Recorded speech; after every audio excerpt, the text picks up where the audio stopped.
BJP জিতবে না। প্রথম কথা হচ্ছে বিজেপি জিতবে না, আমি একদম গ্যারান্টি দিয়ে বলছি। বিজেপি জিতবে না বলেই বিজেপি আজকে এসআইআরের মতন জালিয়াতি করছে।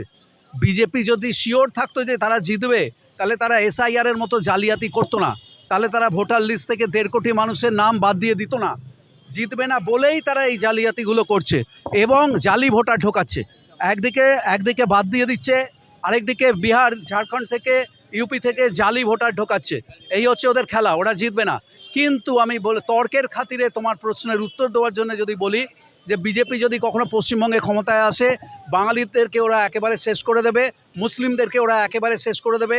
তোমাদের মতো মেয়েরা যারা একটা খোলা মন নিয়ে বড় হওয়ার চেষ্টা করছে, তাদের সেই যে নারী স্বাধীনতা, সেটাকে সম্পূর্ণভাবে ধ্বংস করে দেবে। বাঙালিদেরকে ওরা রাস্তায় পিটিয়ে পিটিয়ে মারবে, মুসলমানদেরকে ওরা রাস্তায় পিটিয়ে পিটিয়ে মারবে, বাংলা ভাষাকে ওরা একেবারে জোর করে বন্ধ করে দিয়ে জোর করে হিন্দি চাপিয়ে দেবে, বাঙালির মাছ মাংস খাওয়া বন্ধ করে দেবে।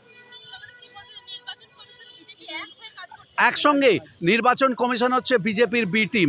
আজকে মোহনবাগান ইস্টবেঙ্গলের খেলা হচ্ছে, যদি রেফারি যদি মোহনবাগানের হয়ে খেলে, কাজ করে, রেফারিং করে, তাহলে তো মোহনবাগান জিতবেই। তো রেফারি যে লোকটা, হ্যাঁ, ভ্যানিশ কুমার, হ্যাঁ, মমতা ব্যানার্জি ভ্যানিশ কুমার বলেছে জ্ঞানেশ কুমারকে, দারুণ নাম, কারণ নাম ভ্যানিশ করে দিচ্ছে তো। তাহলে এই যে ভ্যানিশ কুমার, এ হচ্ছে বিজেপির লোক, এ বিজেপির ভেতরে বিজেপির গুপ্তচর হিসেবে কাজ করছে এবং সমস্ত জায়গাতে ষড়যন্ত্র করছে যাতে সহজ পথে বিজেপি যদি না জেতে, তাহলে বেঁকা পথে চুরি করে, জোচ্চুরি করে, জালিয়াতি করে যেন বিজেপিকে জেতানো যায়।